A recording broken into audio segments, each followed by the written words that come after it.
সবাইকে শুভ সন্ধ্যা। আমাদের আজকের লাইভে সবাইকে স্বাগত জানাচ্ছি শিশু কিশোর বিজ্ঞান কংগ্রেস 2024-এর প্রথম আয়োজন কংগ্রেস কি ও কেন লাইভে। 2013 সাল থেকে বাংলাদেশি শিক্ষার্থীদের গবেষণা উদ্ধৃত করতে এবং ক্ষুদে বিজ্ঞানীদের যে গবেষণা সেটা প্রকাশ করার জন্য আয়োজিত হয়ে আসছে শিশু কিশোর বিজ্ঞান কংগ্রেস। এমনকি করোনা মহামারীর সময়ও ঘরে বসে শিক্ষার্থীরা তাদের গবেষণা করে গেছে এবং তাদের উৎসাহ এবং আগ্রহে 2021 এবং 2020 সালে আমরা শিশু কিশোর বিজ্ঞান কংগ্রেস অনলাইনে আয়োজন করেছি। তবে গত 2 বছর অনিবার্য কারণে এবং নানান সমস্যার মধ্যে দিয়ে আমরা শিশু কিশোর বিজ্ঞান কংগ্রেস আয়োজন করতে পারিনি। তবে অপেক্ষার পালা শেষ, আবারও আমরা শিশু কিশোর বিজ্ঞান কংগ্রেস আয়োজন করতে যাচ্ছি। সামনে আয়োজিত হতে যাচ্ছে শিশু কিশোর বিজ্ঞান কংগ্রেস 2024। আয়োজনটির আসলে প্রথম যে প্রশ্ন যে শিশু কিশোর বিজ্ঞান কংগ্রেস কি, কেন, কিভাবে গবেষণাগুলো করব, কিভাবে অংশ নিতে হবে কংগ্রেসে, কারা অংশ নিতে পারবে, কোথা থেকে গবেষণার আইডিয়া পাওয়া যাবে, এই সবগুলো প্রশ্নের উত্তর দিতে আজকে আমাদের সাথে দুজন রয়েছেন যারা একদম কংগ্রেসের শুরু থেকেই কাজ করে যাচ্ছেন কংগ্রেস নিয়ে। তো আজকে আমাদের সাথে আছেন বাংলাদেশ বিজ্ঞান জনপ্রিয়করণ সমিতির উপদেষ্টা শিবলি বিন সারোয়ার এবং যুক্তরাষ্ট্রের ওয়াইওমিং বিশ্ববিদ্যালয়ের পিএইচডি গবেষক ইব্রাহিম মুদাসসির। তাদেরকে স্বাগত জানাচ্ছি।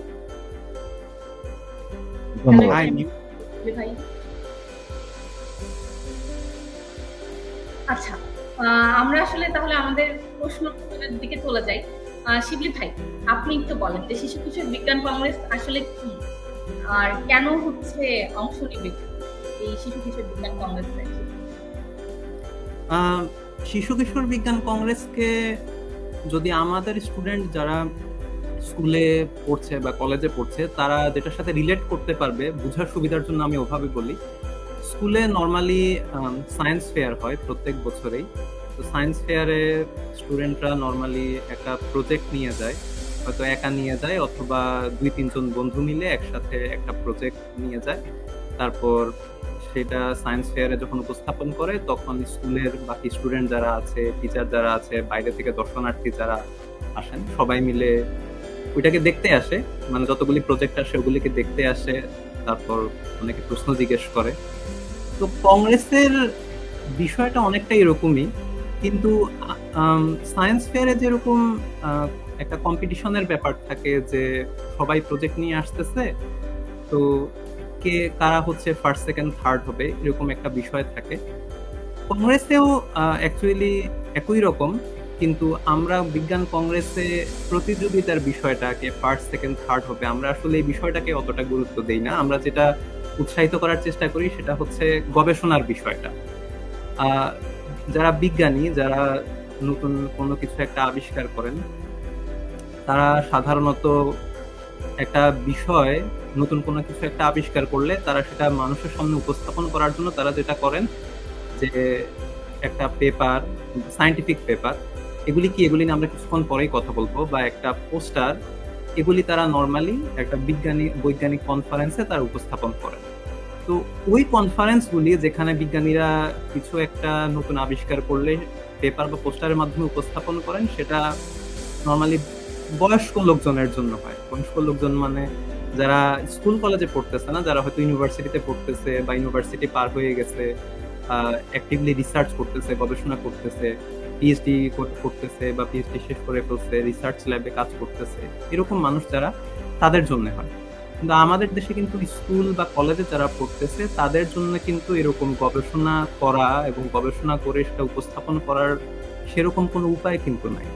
তো বিজ্ঞান কংগ্রেসটা সেই উপায়টা, যে যারা স্কুলে পড়তেছে, কলেজে পড়তেছে, তারা যদি বিজ্ঞানের কোনো একটা প্রশ্ন নিয়ে আগ্রহী থাকে যে এটা কেন হচ্ছে, আমি এটা নিয়ে একটু কাজ করি, কোনো একটা প্রবলেম নিয়ে, সায়েন্টিফিক প্রবলেম নিয়ে, বা সে নতুন কিছু একটা তৈরি করলো, কোনো একটা ডিভাইস হতে পারে, কোনো একটা সায়েন্টিফিক প্রসেস হতে পারে, কিছু একটা নতুন আবিষ্কার করলো, তো সেটা যদি সে সবার সামনে উপস্থাপন করতে চায় তখন সে বিজ্ঞান কংগ্রেসে এসে সেটাকে উপস্থাপন করতে পারে। বেসিক্যালি বিজ্ঞান কংগ্রেস একটা সায়েন্টিফিক কনফারেন্স, শুধু এই যে আমাদের মতো বুড়ো মানুষদের পরিবর্তে এটা যারা স্কুলে এবং কলেজে পড়তেছে তাদের জন্য। এই আর কি, মানে কংগ্রেসের মূল ধারণাটা এটাই। আচ্ছা ইব্রাহিম ভাই, আপনি একটু বলেন যে আসলে কেন কংগ্রেসে অংশ নিবে স্টুডেন্টরা? কেন তাদের নেওয়া উচিত, আর কারা অংশ নিতে পারবে, এই ব্যাপারগুলো নিয়ে যদি একটু বলেন।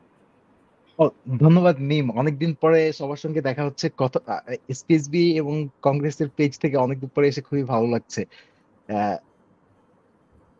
অ্যাকচুয়ালি শিবির ভাই যে জিনিসটা বলছে ওইটা মানে ওইটা থেকেই আমি ব্রড করতে পারি। সেটা হচ্ছে যে স্কুলে সায়েন্স ফেয়ার তো সবার জন্যই হয় মোটামুটি। ইভেন প্রাইমারি স্কুলেও সায়েন্স ফেয়ার হয়। তো আমি স্কুলে যে সায়েন্স ফেয়ার গুলো হয় ওই আমাদের রেঞ্জটাও অনেকটা ওরকম। কংগ্রেসে কারা অংশ নিতে পারে টেকনিক্যালি এইসব প্রশ্নের জন্য খুবই সুন্দর একটা ওয়েবসাইট আছে আমাদের। কমেন্টে অলরেডি দিয়ে দিয়েছে কেউ একজন, cscongress.net। ওইখানে হচ্ছে এই ধরনের যে কোনো প্রশ্নের উত্তর পাওয়া যায়। কিন্তু আমরা যাদেরকে উৎসাহিত করতে পারি সেটা হচ্ছে ক্লাস 3 থেকে 12 পর্যন্ত যে কোনো স্টুডেন্ট, বাংলাদেশি যে কোনো স্টুডেন্ট, সে স্কুল, মাদ্রাসা, বাংলা মিডিয়াম বা ইংলিশ মিডিয়াম সবাই অংশ নিতে পারে। এটা হচ্ছে মেজর ব্যাপার আমাদের জন্য। কিন্তু আমরা যে জিনিসটাকে উৎসাহিত করতে চাই যে কারা অংশ নিবে বা কারা অংশ নিলে ভালো হয়, সেই ক্ষেত্রে আমরা উৎসাহিত করতে চাই যেসব শিক্ষার্থী মনে করে যে আমি বিজ্ঞানকে ভালোবাসি, আমি বিজ্ঞান নিয়ে কিছু একটা করতে চাই, তাদের জন্য হচ্ছে সায়েন্স কংগ্রেস। এখন সায়েন্স কংগ্রেসের সাথে শিবলি ভাই যে পার্থক্যটা বলেছেন যে সায়েন্স ফেয়ারের সাথে সায়েন্স কংগ্রেসের পার্থক্য, এটা হচ্ছে রিয়েল একটা রিসার্চ করবে একজন স্টুডেন্ট, সেই রিসার্চটা এখানে প্রেজেন্ট করবে। তো সেই হিসেবে বললে যেই স্টুডেন্টই ক্লাস 3 থেকে 12 এর মধ্যে আছে, বাংলাদেশে পড়ে যে কোনো স্কুল, কলেজ, মাদ্রাসায়, কিন্তু সে সায়েন্স নিয়ে আগ্রহী, সে একটা রিসার্চ আছে প্রেজেন্ট করতে চায়, তারা এখানে অংশ নিতে পারবে। এটা হচ্ছে মানে যদি ব্রড সেন্সে বলতে চাই। আচ্ছা শিবলি ভাই, যারা অংশ নিতে চায় তাদেরকে কি কি করতে হবে? কংগ্রেস অংশ নেওয়ার আসলে প্রথম ধাপটা কি? তাদের কি করতে হবে? কিভাবে তারা অংশ নেবে বা কিভাবে প্রস্তুতি নেবে? সাধারণত আমি আবার ওই স্কুলের সায়েন্স ফেয়ারের বিষয়টা একটু ফিরে যাব, কারণ যারা আগে কংগ্রেসে পার্টিসিপেট করেছে অলরেডি তারা এই প্রসেসটা সম্পর্কে একটু কম বেশি তারা এটা জানে। কিন্তু যারা হয়তো প্রথমবারের মতো পার্টিসিপেট করবে তাদের জন্য প্রসেসটা একটু এক্সপ্লেইন করলে হয়তো তাদের সুবিধা হবে। স্কুলের সায়েন্স ফেয়ারের বেশিরভাগ সময় দেখা যায় যে স্কুলে হয়তো একটা নোটিশ পাঠানো হয় যে ঢাকায় বা চট্টগ্রামে বা কুমিল্লায় কোনো একটা স্কুল যদি একটা সায়েন্স ফেয়ার অ্যারেঞ্জ করে, তারা নর্মালি একটা স্কুলে, শহরের অন্য স্কুলগুলিতে একটা নোটিশ পাঠায় যে আমাদের স্কুল থেকে একটা সায়েন্স ফেয়ার অ্যারেঞ্জ করা হচ্ছে। অনেক সময় যে জাতীয় বিজ্ঞান এবং প্রযুক্তি সপ্তাহ, যেটা বাংলাদেশ সরকার যেটা করে, সেটা উপলক্ষেও দেখা যায় যে সায়েন্স ফেয়ার করে। যদি জেলা পর্যায়ে হয় তাহলে জেলা প্রশাসনের অফিস থেকে নর্মালি আয়োজন করা হয়। ঢাকায় যে বাংলাদেশ বিজ্ঞান এবং শিল্প গবেষণা পরিষদ, তারপর জাতীয় জাদুঘর, তারাও আয়োজন করে। তো ওই ধরনের সায়েন্স ফেয়ার গুলিতে যেটা হয় যে স্কুলগুলিতে একটা, স্কুল এবং কলেজে একটা নোটিশ পাঠানো হয় যে এত তারিখে সায়েন্স ফেয়ার হবে, সবাই যাতে ওই দিন তাদের যে প্রজেক্টটা আছে সেটা নিয়ে যাতে উপস্থিত হয়। তো অনেক সময় দেখা যায় যে ওই নোটিশ পাঠানোর যে তারিখ, মানে স্কুলে যে তারিখে নোটিশটা পাঠানো হয়েছে, আর সায়েন্স ফেয়ারের যে ডেট, মানে যেদিন সায়েন্স ফেয়ারটা হবে, এই দুইটা ডেটের মধ্যে খুব বেশি সময় থাকে না। অ্যাকচুয়ালি একটা গবেষণা করার জন্য যে পরিমাণ সময় আমাদের প্রয়োজন, যে ইব্রাহিম এখন পিএইচডি করছে ইউনিভার্সিটি অফ ওয়াইওমিং এ, তো একজন পিএইচডি স্টুডেন্ট নর্মালি 3 বছর, 4 বছর, 5 বছর গবেষণা করে একটা সিঙ্গেল বিষয় নিয়ে, একটা স্পেসিফিক বিষয় নিয়ে। তো এটা আমরা বুঝতে পারি যে নর্মালি গবেষণার জন্য অ্যাকচুয়ালি সময় প্রয়োজন। বিজ্ঞান কংগ্রেস যেহেতু আমরা রিসার্চ ফোকাসড, মানে আমরা চাই যে একজন একটা গবেষণা করে সেটা কংগ্রেসে উপস্থাপন করুক, তো সেটার জন্য অ্যাকচুয়ালি হাতে বেশ কিছুটা সময় নিয়ে প্রস্তুতি নিতে হবে। আমাদের কংগ্রেস হয়তো এবছর অক্টোবর নাগাদ হয়তো হতে পারে। তো সেটাও যদি আমরা ভাবি, আমাদের স্টুডেন্ট যারা পার্টিসিপেট করতে চায় তাদের হাতে কিন্তু বেশ কয়েক মাস সময় আছে। সো এখন থেকেই যদি প্রিপারেশন শুরু করা যায়, কিছু প্রবলেম যদি আইডেন্টিফাই করা যায় বা রিসার্চের টপিক যদি আইডেন্টিফাই করা যায় যে ওকে আমি এটা নিয়ে কাজ করতে চাই, তাহলে এরপর ধাপে ধাপে হয়তো তারা এগুতে পারবে। রিসার্চ কিভাবে করা লাগে এটা নিয়ে কিন্তু সায়েন্স কংগ্রেসের যে ওয়েবসাইট আছে ওখানে খুব সুন্দর করে ফ্লো চার্ট এবং ডায়াগ্রাম সহ পুরো প্রসেসটা খুব ভালোভাবে ব্যাখ্যা করা আছে। আমরা হয়তো এটা নিয়ে কথা বলবো, কিন্তু মূল বিষয়টা হচ্ছে যে তাদেরকে এখনই কাজ শুরু করতে পারলে ভালো হয়। আর ওদেরকে হেল্প করার জন্য আমি শিওর যে সায়েন্স কংগ্রেসের পক্ষ থেকে বেশ কিছু ক্যাম্প এবং কিছু অনলাইন হয়তো কিছু লাইভ মানে বেশ কিছু জিনিসপত্র আয়োজন করা হবে, সো তারা এখান থেকেও গাইডেন্স পেতে পারে। কিন্তু মূল বিষয়টা হচ্ছে যে একটা প্রবলেম আইডেন্টিফাই করা, যে আমি এটা নিয়ে কাজ করতে চাই, তারপর সেটা ধরে আগানো, একটা হাইপোথিসিস হয়তো জেনারেট করা এক বা একাধিক হাইপোথিসিস, তারপর সেগুলির উপর ভিত্তি করে এক্সপেরিমেন্ট চালানো, এবং যদি দেখা যায় যে এক্সপেরিমেন্টে যে হাইপোথিসিস যেটা সে ধরে কাজ করতে শুরু করেছে সেটা ঠিক প্রমাণিত হয় নাই, তখন আবার ওই স্কোয়ার ওয়ানে ফেরত যাওয়া, মানে আবারও নতুন আরেকটা হাইপোথিসিস ধরে হচ্ছে কাজ করা শুরু করা, এরকম। এগুলির এই যে স্টেপগুলি আমি কথা বললাম, এই স্টেপগুলির কথা সায়েন্স কংগ্রেসের ওয়েবসাইটে অ্যাকচুয়ালি বিস্তারিত পাওয়া যাবে, কারণ ওখানে আমরা চেষ্টা করেছি অ্যাকচুয়ালি স্টুডেন্টদের বুঝতে সুবিধা হবে এমন ভাবে ভেঙে ভেঙে স্টেপ বাই স্টেপ জিনিসগুলি ব্যাখ্যা করার জন্য। তো আমার মনে হয় যে বিজ্ঞান কংগ্রেসের ওয়েবসাইটটা শুরু করার জন্য একটা খুব ভালো রিসোর্স হতে পারে। থ্যাংক ইউ শিবলি ভাই। আচ্ছা ইব্রাহিম ভাইয়া, যারা আসলে অংশগ্রহণ করতে চায় তারা তো রিসার্চ করবে, কিন্তু শিবলি ভাই যেটা বললেন যে রিসার্চের আইডিয়া বা প্রবলেম খুঁজে বের করা, এটা তারা কিভাবে খুঁজে বের করতে পারে বা তাদের শুরুটা তারা কোথা থেকে করতে পারে?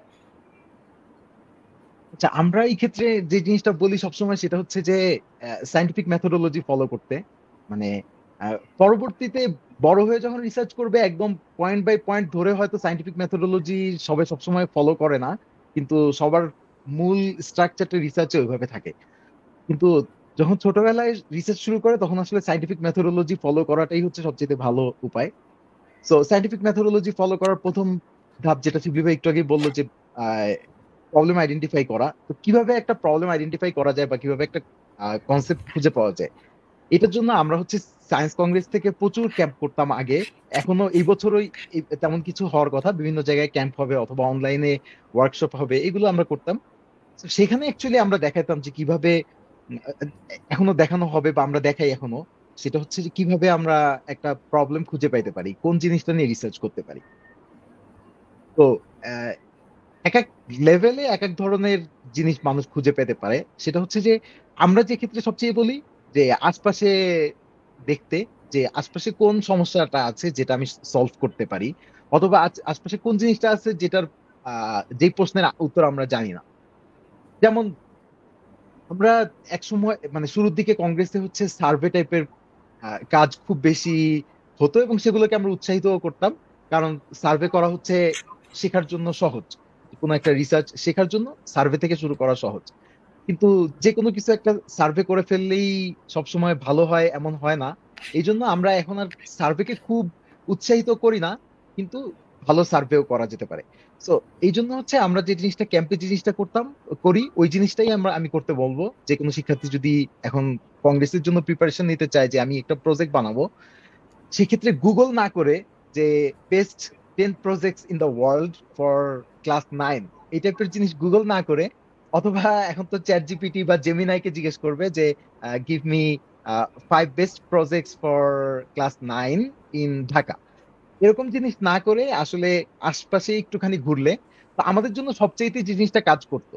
আমরা যেমন এক্সাম্পল হিসেবে এভাবে বলা যায় যে খুলনা একটা স্কুলে হয়তো আমরা গিয়েছি, স্কুলটা একটু গ্রামের দিকে, সেখানে ইন্টারনেটও নাই। এখন হয়তো ইন্টারনেট আছে, মানে আমি 7-8 বছর আগের কথা বলছি, তখন হয়তো ইন্টারনেট ছিল না। তো আমরা ধরো ধরো ওই স্কুলে গিয়েছি, সেই স্কুলে একটা ওয়ার্কশপ হচ্ছে এবং ওয়ার্কশপে প্রথম, যেহেতু আমরা সায়েন্টিফিক মেথোডোলজি শিখাচ্ছি প্রথম দিন, সেই সময় প্রথম যে ধাপটা সেটা হচ্ছে যে প্রবলেম আইডেন্টিফাই করা। সায়েন্টিফিক মেথোডোলজি থিওরিটিক্যাল একটা ক্লাস হলো, ক্লাসের পরে আমরা সব স্টুডেন্টদেরকে নিয়ে সবাই বাইরে গেলাম। তো আমরা 3জন মেন্টর ছিলাম, আমাদের স্টুডেন্ট হয়তো 30 জনের মতো ছিল। তো আমরা 10জন করে আহ আলাদা হয়ে 3জনের, সাধারণত স্টুডেন্টদেরকে আমরা 3জনের একটা গ্রুপ করি। তো 3জনের গ্রুপ করে করে ওইভাবে আমরা 3 দিকে ঘুরতে নিয়ে গেলাম। তো ওই এলাকায় আমরা পুরোটা ঘুরছিলাম যে ওকে আমরা হচ্ছে বিভিন্ন দিকে যদি ঘুরতে যাই তাহলে হয়তো আমরা ওই এলাকার কোনো কিছু পাইতে পারি। তো এমন না যে অনেক দূরে গেছি, স্কুলটাও যথেষ্ট বড় ছিল, পাশে নদী ছিল। তো আমরা ওই জায়গাগুলোতে ঘুরেই আমরা সব স্টুডেন্টদের জন্য, তার মানে 30 জন স্টুডেন্ট মানে 10টা গ্রুপ ছিল, 10টা প্রবলেম আমরা আইডেন্টিফাই করলাম এবং ওরা পরের 3 দিন হচ্ছে 10টা প্রবলেম নিয়ে কাজ করলো। তো ওই জন্য হচ্ছে আমার কাছে মনে হয় যে আশপাশে একটুখানি হাঁটলে, আশপাশে চিন্তা করলে চমৎকার চমৎকার সব প্রবলেম পাওয়া যেতে পারে যেগুলো নিয়ে একজন স্টুডেন্ট কাজ করতে পারে, মানে স্কুল বা college, primary school, middle high school অথবা কলেজ স্টুডেন্টরা সলভ করতে পারে বা সলিউশন খুঁজে বের করতে পারে। সলভ হয়তো সে নিজে করতে পারবে না, বা সলিউশনটা কি হতে পারে এটা খুঁজে বের করতে পারে। এরকম প্রবলেম আশপাশে নিবিড়ভাবে দেখলে এবং যদি একটু খুঁজে, আর তার থেকেও ভালো হয় যদি সঙ্গে কোনো বন্ধু থাকে। মানে রিসার্চ রিসার্চ মাঝে মাঝে খুবই একা করার জিনিস, কিন্তু মাঝে মাঝে বন্ধুদের সঙ্গে করার জিনিস, মানে বন্ধু বলতে কয়েকজন কলিগের সঙ্গে করার জিনিস। সো যদি এক বা একাধিক টিম মেম্বার প্রথমেই সিলেক্ট করে ফেলা যায়, তারপরে হচ্ছে অ্যাকচুয়ালি আশপাশে খুঁজলে প্রবলেম বা আইডিয়া পাওয়া যায়। এটা হচ্ছে আইডিয়া বের করার আমার কাছে মনে হয় আমাদের সিএস কংগ্রেসে যারা পার্টিসিপেট তাদের জন্য বেস্ট ওয়ে। আচ্ছা, আমরা একটা কোয়েশ্চেন হচ্ছে বেশিরভাগ সময় পাই, সেটা হচ্ছে যে একটা সমস্যা খুঁজে বের করেছি, তারপরে সেই সমস্যাটার সমাধান মানে কি করতেই হবে, নাকি আমরা এটাও দেখাতে পারি যে সমস্যাটা সমাধানযোগ্য না? এটাও কি একটা রিসার্চ হতে পারে কিনা? ওকে, আইডিয়াল কেসে এটা হচ্ছে খুবই চমৎকার একটা রিসার্চ।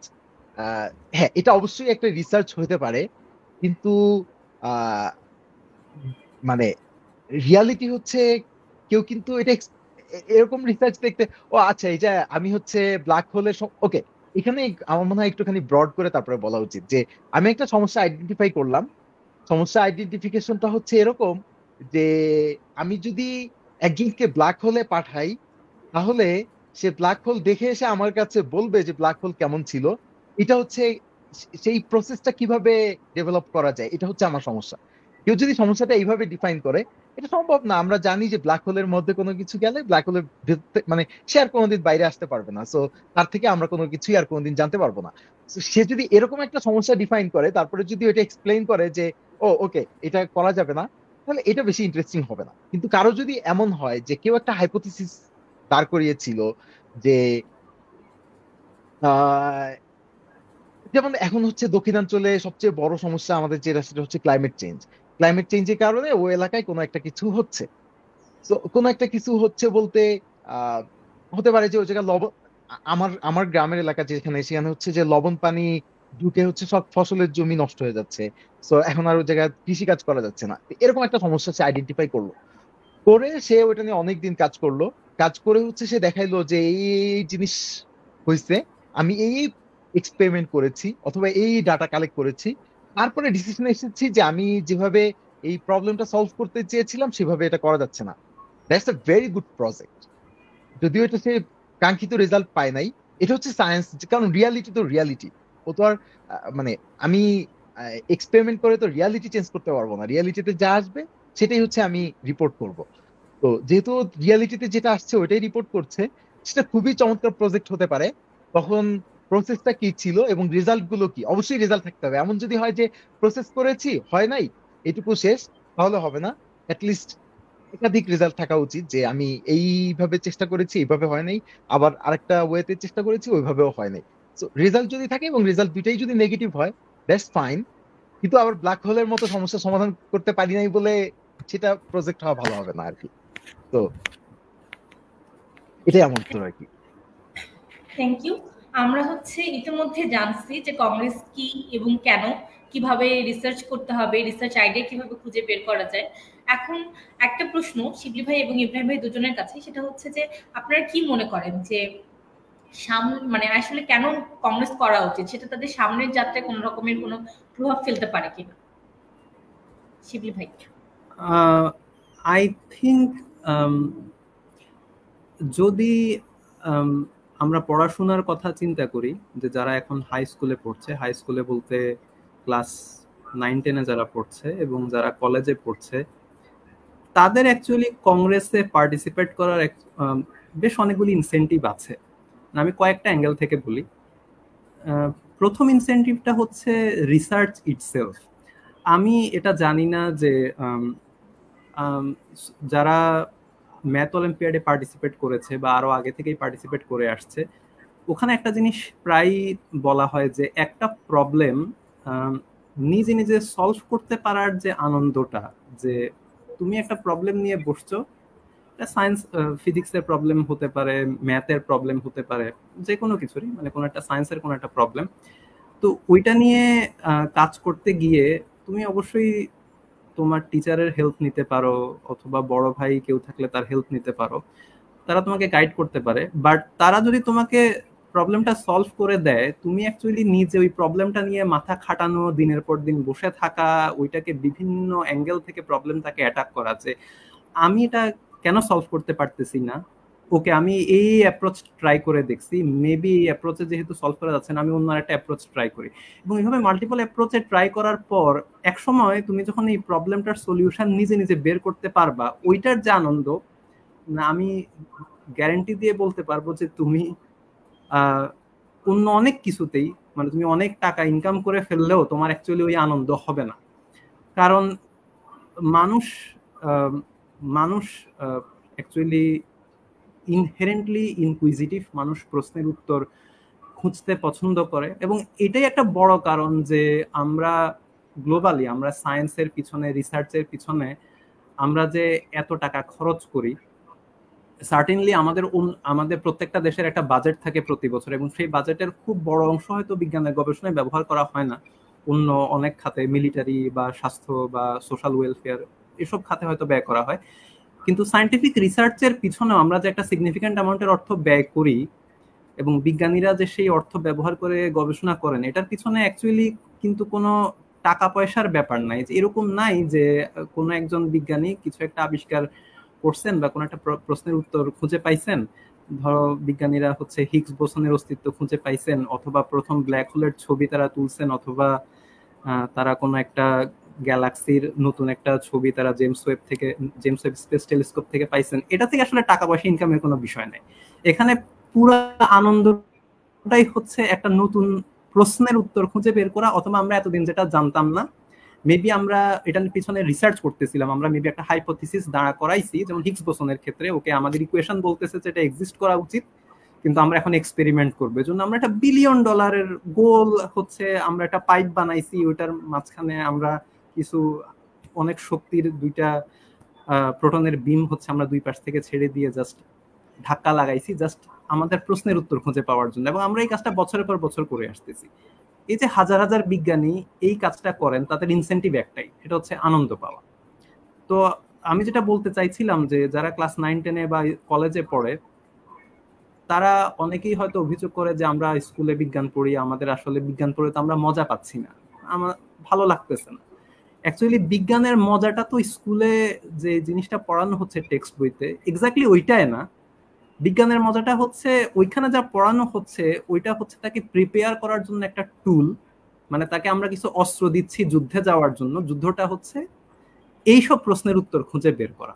সো স্কুলের বইতে বা কলেজের বইতে সে যা পড়ছে, ওই নলেজটা ইউজ করে, গুগল আছে, সে আরো পড়াশোনা করতে চাইলে করতে পারে, ওইটা ব্যবহার করে সে কোনো একটা প্রশ্নের উত্তর খুঁজে বের করতে পারে। এবং সেই প্রশ্নটা তার, ইব্রাহিম যেরকম বললো যে তার আশেপাশের কোনো একটা প্রবলেম হতে পারে, যে সে যদি ঢাকা শহরে থাকে, সেরকম প্রশ্নের উত্তর খুঁজে বের করার চেষ্টা করতে পারে যে ওকে, ঢাকা শহরে এত জাম, ঢাকা শহরের রাস্তার যে ডিজাইন, এটা কি আদৌ অ্যাকচুয়ালি ঢাকা শহরের জন্য সুইটেবল, নাকি আমরা ভিন্ন কোনো ধরনের রাস্তার ডিজাইন আমাদের অ্যাডপ্ট করা উচিত। এটা গবেষণার জন্য খুবই ভালো একটা প্রজেক্ট হতে পারে, পেপার লেখার জন্য, পোস্টার লেখার জন্য। কারণ পৃথিবীর অনেক বড় শহরই অ্যাকচুয়ালি ঢাকা শহরের মতো বা ঢাকা শহরের থেকেও বড় শহর, ওই শহরগুলিতে এত জ্যাম নাই, কিন্তু আমাদের শহরে কেন এত জ্যাম? এটা একটা ভালো সলিউশন। বৃষ্টি হলে ঢাকা শহরে পানি জমে যাচ্ছে, এই যে কিছুদিন আগেও ঘূর্ণিঝড়ে ঢাকা শহরে পানি জমে যাচ্ছে। ঢাকা শহরের পানি নিষ্কাশনের কি অবস্থা? এগুলি অ্যাকচুয়ালি প্র্যাকটিক্যাল প্রবলেম, যেগুলি যারা ঢাকা শহরে আছে তাদেরকে এফেক্ট করতেছে। সো যারা এই বিষয়গুলি নিয়ে কাজ করতে চায়, তারা যদি এটা একটা ইফেক্টিভ সলিউশন বের করতে পারে বা প্রপোজ করতে পারে, আমি শিওর যে সেই কাজটা করে খুবই আনন্দ পাবে। এটা হচ্ছে প্রাইমারি রিজন সায়েন্স করা।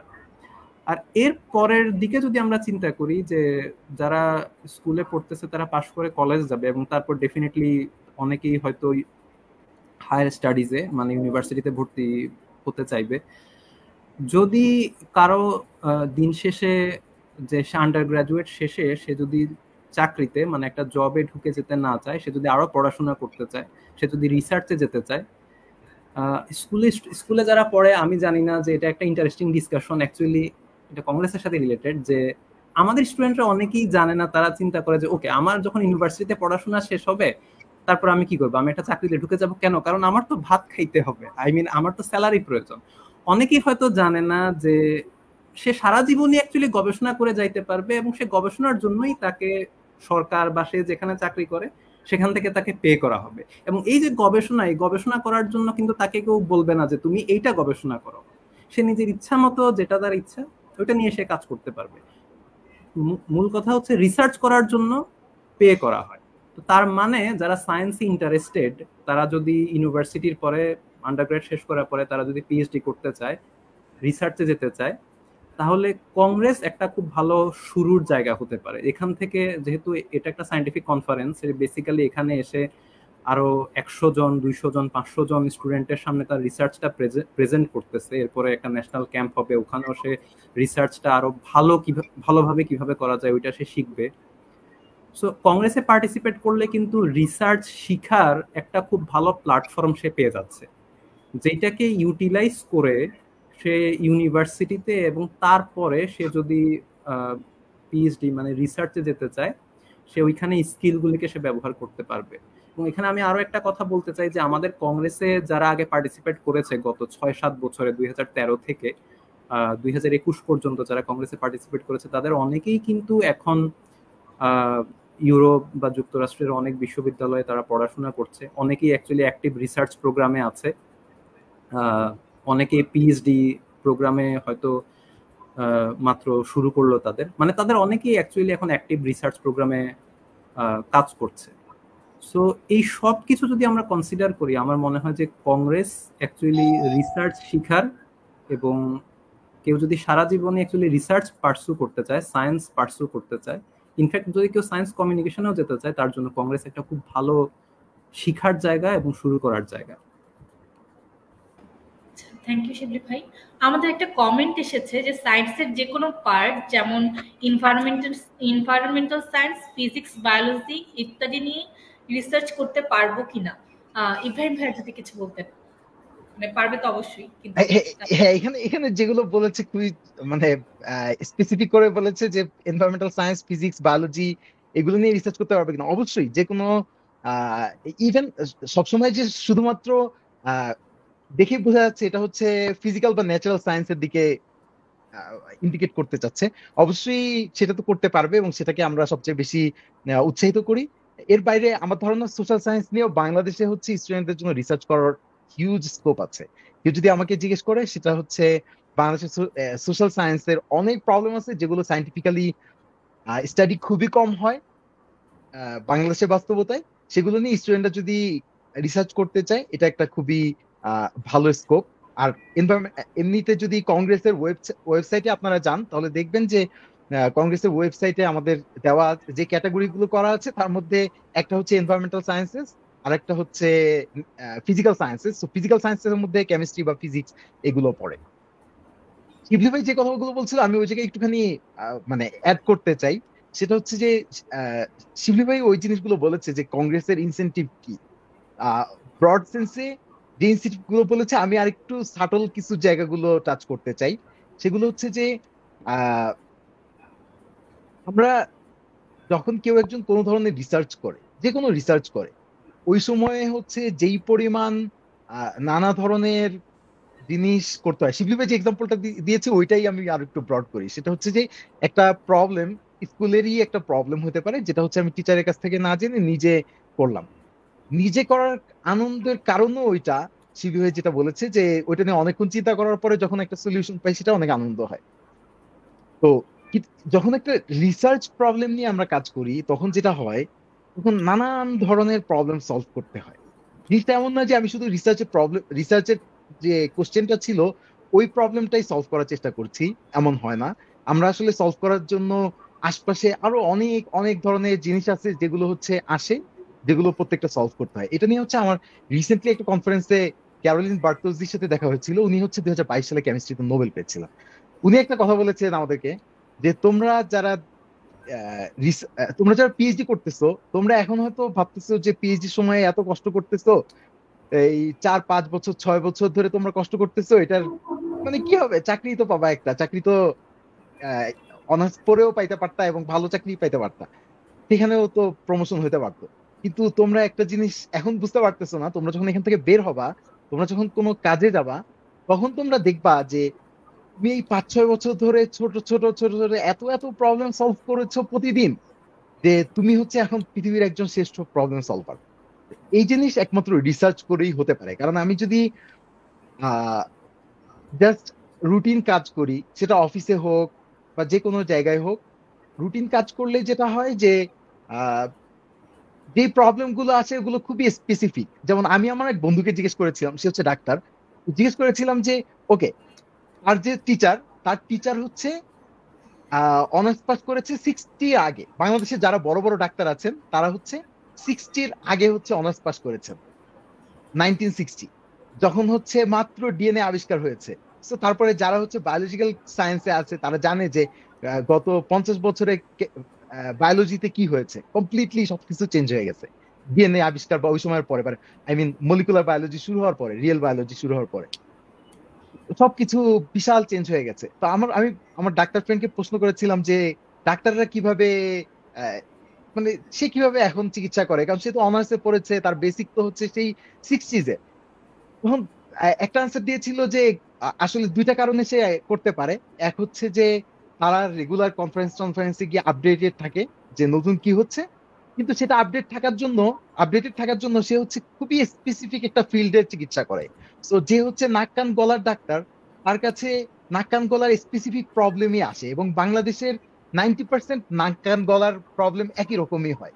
তো তার আসলে সে দেখলেই বুঝতে পারে যে এটা একদমই কমপ্লিটলি নতুন কিছু তার কাছে খুবই রেয়ারলি আসে। সে হচ্ছে প্রতিদিন একটা রুটিন প্রবলেম সলভ করতে থাকে। সো যেহেতু প্রতিদিন রুটিন প্রবলেম সলভ করতে থাকে, এই জন্য সে আপডেটেড থাকতে পারে। রুটিন প্রবলেম সলভ করলে তার মানে 60s এর বেসিক দিয়েও রুটিন প্রবলেম সলভ করা যায় 2024 সালেও। কিন্তু যদি আমি রিসার্চ করতে চাই, যে কোনো বিষয়ে রিসার্চ করতে চাই, তখন কিন্তু আর এরকম ভাবে এই 60s এর বেসিক দিয়ে কাজ হয় না। প্রতিদিনই এমন সব নতুন জিনিস আসতে থাকে, নতুন আহ, মানে সমস্যাগুলো খুব অদ্ভুত অদ্ভুত সমস্যা হয়।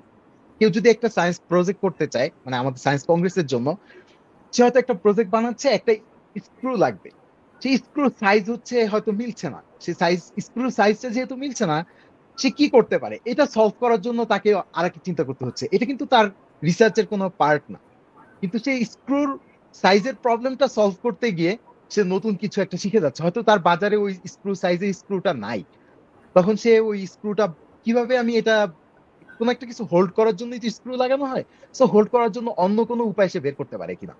সে যখন এইগুলো করে, এগুলোর ইনসেনটিভ হিউজ। মানে এটা যখন কেউ একজন এইগুলো এগুলো করে আসে, তার ফিউচার লাইফে এটা খুবই কাজে দেয়। এখন কথা হচ্ছে যে এরকম এক্সপেরিয়েন্স শুধুমাত্র কি কংগ্রেস করে পাওয়া যায় না, এটা আরো অনেকভাবে পাওয়া যায়। যে ছেলে মেয়ে হয়তো ছোটবেলা থেকে কোনো একটা কাজে ইনভলভ থাকে, সে হয়তো অলরেডি এই টাইপের প্রবলেম সলভ করে অভ্যস্ত। কিন্তু আমাদের বাংলাদেশের বাস্তবতায় হচ্ছে এখন স্কুল কলেজে যেসব শিক্ষার্থীরা আছে, স্পেশালি যেই সোশিও ইকোনমি ক্লাস কংগ্রেসে আসে, বাস্তবতায় এটা গ্রাম থেকে হোক, শহর থেকে হোক, মফস্বল থেকে হোক, এদের বড় একটা অংশ কিন্তু শুধু খুব বেশি এইসব কাজ করার সুযোগ পায় না, মেকানিক্যাল কোনো কাজ, এই টাইপের কাজ করার সুযোগ পায় না।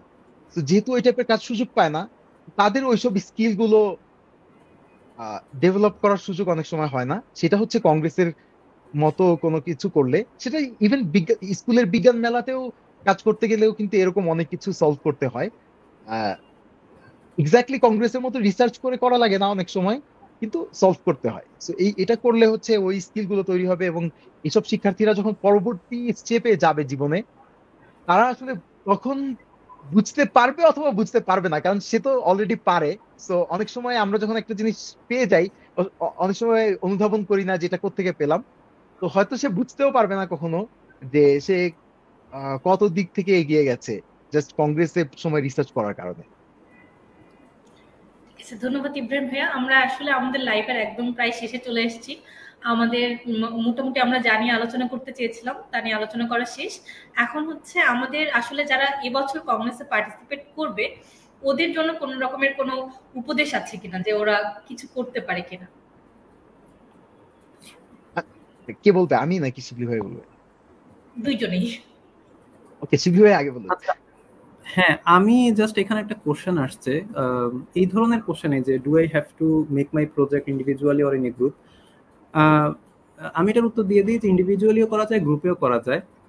বাট ব্রডলি আমি যেটা বলতে চাচ্ছি যে এই ধরনের প্রশ্নের ব্যাপারে আম, আমরা তো বেশ অনেক বছর ধরে কংগ্রেস আয়োজন করে আসছি, তো কংগ্রেস নিয়ে যত কংগ্রেসের ডেট সামনে আসতে থাকবে, কাছে আসতে থাকবে, আহ, আমি একদম শুরুতেই একটা সাজেশন দিয়েছিলাম যে যদি আগে থেকেই কাজ শুরু করা যায়, তাহলে যখন কনসেপ্ট পেপার সাবমিট করার ডেডলাইন চলে আসবে তখন হুড়াহুড়ি করে তাড়াতাড়ি করে কনসেপ্ট পেপার রেডি করা লাগবে না। কারণ যে আজকে জুন মাসের 1 তারিখ, যে জুন এবং জুলাই 2 মাস ধরে সে কাজ করতেছে, সে সে এই 2 মাস একটা কনসেপ্ট পেপার সে রেডি করে ফেলতে পারবে। তো এটা আমি এই জন্য বলতেছি যে কংগ্রেসের ডেট যত কাছাকাছি আসবে, আমরা এর আগেও দেখেছি যে ফেসবুকে বা কংগ্রেসের মেইলে এ ধরনের প্রচুর প্রশ্ন আসতে থাকে যে আমি প্রজেক্টটা কিভাবে করব, পোস্টারটা কিভাবে বানাবো, পেপার লেখার জন্য আমার এটা লাগবে নাকি ওইটা লাগবে, ফরম্যাটিং কিভাবে করব, প্রেজেন্টেশনের বিষয় নিয়ে অনেক প্রশ্ন আসবে। এই প্রশ্নগুলির সবগুলির উত্তরই কিন্তু বিজ্ঞান কংগ্রেসের যে ওয়েবসাইট, সেই ওয়েবসাইটের মধ্যে দেওয়া আছে। যারা কংগ্রেসে পার্টিসিপেট করতে চায় তাদের সবার জন্য আমার একটা অ্যাডভাইস থাকবে যে কাজ শুরু করার আগে প্রথমে কংগ্রেসের ওয়েবসাইটটায় ঢুকে দরকার হলে কয়েকদিন সময় নিয়ে কংগ্রেসের ওয়েবসাইটটা শুরু থেকে শেষ পর্যন্ত পড়ে ফেলা। কারণ কংগ্রেসের ওয়েবসাইটে পসিবলি কিছু প্রশ্নের উত্তর হয়তো পাওয়া যাবে না, কিন্তু স্টুডেন্টদের মনে কমন যেসব প্রশ্ন আসে এই সব প্রশ্নের উত্তর কংগ্রেসের ওয়েবসাইটে দেওয়া আছে। পার্টিসিপেশন নিয়ে, প্রেজেন্টেশন নিয়ে, গ্রুপ করা বা না করা নিয়ে, ক্যাটাগরি নিয়ে, কিভাবে রিসার্চ করতে হয় সেটা নিয়ে, সাবমিশন নিয়ে, কনসেপ্ট পেপার নিয়ে, সবকিছু নিয়ে আছে। সো এই প্রশ্নগুলির উত্তর কংগ্রেসের ওয়েবসাইট ঘাটলেই আমার মনে হয় তারা পেয়ে যাবে, এবং মানে অ্যাংজাইটি যেটা থাকে যে আমি এটা করতে পারবো কি পারবো না, এই জিনিসগুলি অ্যাকচুয়ালি আর হবে না। এটাই। আচ্ছা, এখানে আরো একটা প্রশ্ন এসেছে যে can I get A fund for my science project. আমি অ্যাকচুয়ালি নিশ্চিতভাবে জানি না, তবে বাংলাদেশ বিজ্ঞান জনপ্রিয়করণ সমিতি, যারা বিজ্ঞান কংগ্রেসের আয়োজক, তারা অ্যাকচুয়ালি তাদের একটা ল্যাব আছে, Maksudul Alam science lab. Actually Mim এখন যেখানে বসে আছে সেটা হচ্ছে মাকসুদুল আলম সায়েন্স ল্যাব। তো ওটাকে আমরা সংক্ষেপে ম্যাথস ল্যাব বলি। ম্যাথস ল্যাবের অ্যাকচুয়ালি একটা ফান্ড আছে, যেটা থেকে এই বছরও হচ্ছে স্টুডেন্টদেরকে ফান্ডিং দেওয়া হয়েছে তাদের রিসার্চের জন্য। আমি শিওর যে এটা প্রতি বছরই দেওয়া হবে। তো যারা হচ্ছে ওই ফান্ডিংটা পেতে চায় তাদের রিসার্চের জন্য, তাদের যেটা দরকার যে ম্যাথস ল্যাবের যে ফেসবুক পেজ এবং ওয়েবসাইট, সেখানে চোখ রাখা।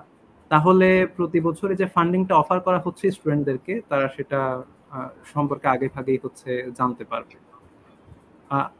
আচ্ছা, আরো একটা প্রশ্ন এসেছে যে আমি লাইভ থেকে শিখলাম যে অনুসন্ধান। আচ্ছা, ওকে, না ঠিক আছে, প্রশ্ন আপাতত আর নাই।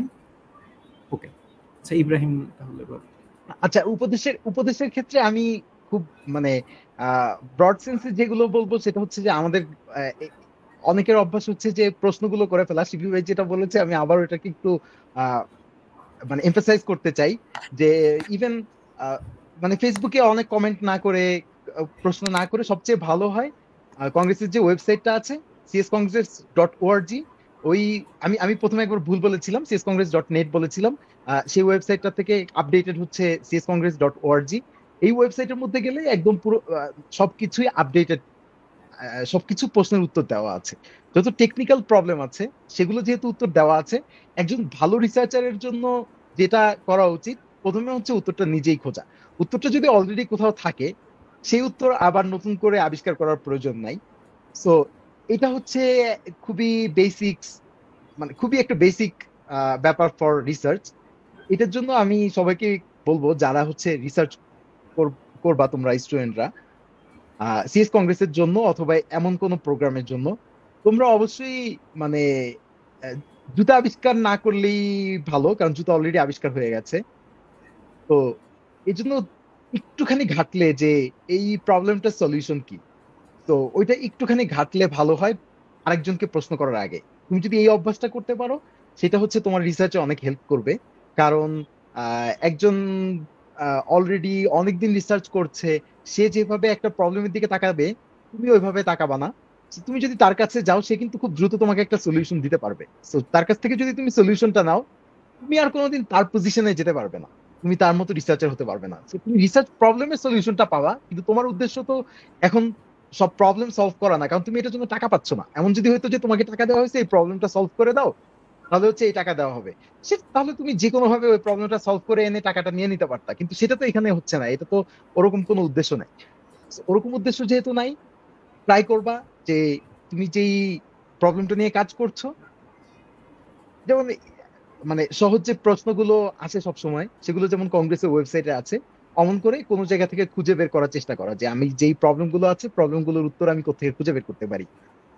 এটা একটা খুবই বিশাল বড় স্কিল, এবং এই জিনিসটাই আমার মতে সবার চেষ্টা করা উচিত শেখার।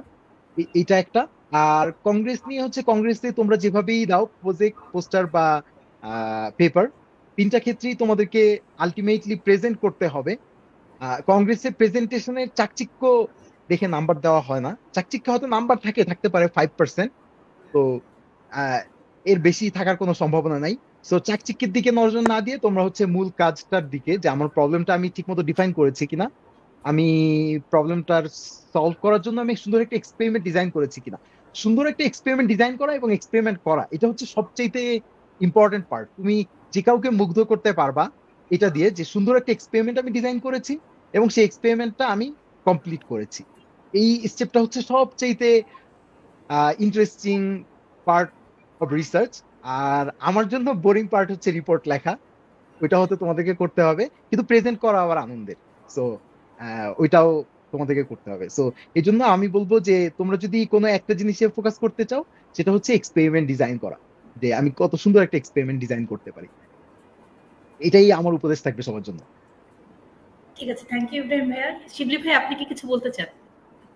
কোনো উপদেশ? না, মূলত ইব্রাহিম যেগুলি বলছে সে ব্রডলি কংগ্রেসে পার্টিসিপেট করার বিষয়গুলিতেই ফোকাস করেছে। সো ওই বিষয়গুলি না, আমি একটা জিনিস কেবল যারা কংগ্রেসে প্রথম পার্টিসিপেট করবে প্রথমবারের মতো, কারণ এর আগে যারা পার্টিসিপেট করেছে তারা জানে, তবে মাঝখানে যেহেতু 2 বছর কংগ্রেস হয় নাই, আই থিঙ্ক যে এবছর যারা কংগ্রেসে পার্টিসিপেট করবে তাদের অনেকেই হচ্ছে নতুন।